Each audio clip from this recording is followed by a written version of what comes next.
আজ তৈরি করছি মেজবানি মাংস। প্রথমে মাংস ম্যারিনেশন করে নিব। নিয়ে নিচ্ছি গরুর মাংস, সাথে দিয়ে দিচ্ছি সামান্য টক দই। মেজবানি মাংসতে সাধারণত টক দই ব্যবহৃত হয় না। এখানে আমি মাংসটা একটু নরম করার জন্য অল্প একটু টক দই ব্যবহার করেছি। এবার দিয়ে দিচ্ছি আদা বাটা, রসুন বাটা, মরিচ গুঁড়ো, হলুদ গুঁড়ো, জিরে গুঁড়ো, ধনে গুঁড়ো, গরম মশলা গুঁড়ো, সরিষার তেল, লবণ, শুকনো মরিচ ভাজা ও গুঁড়ো। বাসায় আমি মেজবানি মাংসের মশলা তৈরি করে নিয়েছি, তার থেকে 2 টেবিল চামচ মেজবানির মশলা। এই সব কিছু একসাথে মেখে 30 মিনিট ম্যারিনেট করে রেখে দিন। এবার বড় হাঁড়ি গরম করে তাতে সরিষার তেলে পেঁয়াজ ভেজে বেরেস্তা করে নিন।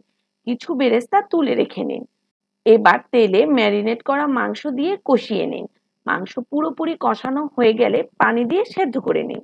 মাংস সেদ্ধ হয়ে ঝোল কমে এলে 2 টেবিল চামচ মেজবানির মশলা, শুকনা মরিচ গুঁড়ো ও গরম মশলা দিয়ে আবার 5 মিনিট দম দিন। পেঁয়াজ বেরেস্তা, কাঁচামরিচ এবং ধনেপাতা ছিটিয়ে পরিবেশন করুন দারুণ মজার মেজবানি মাংস।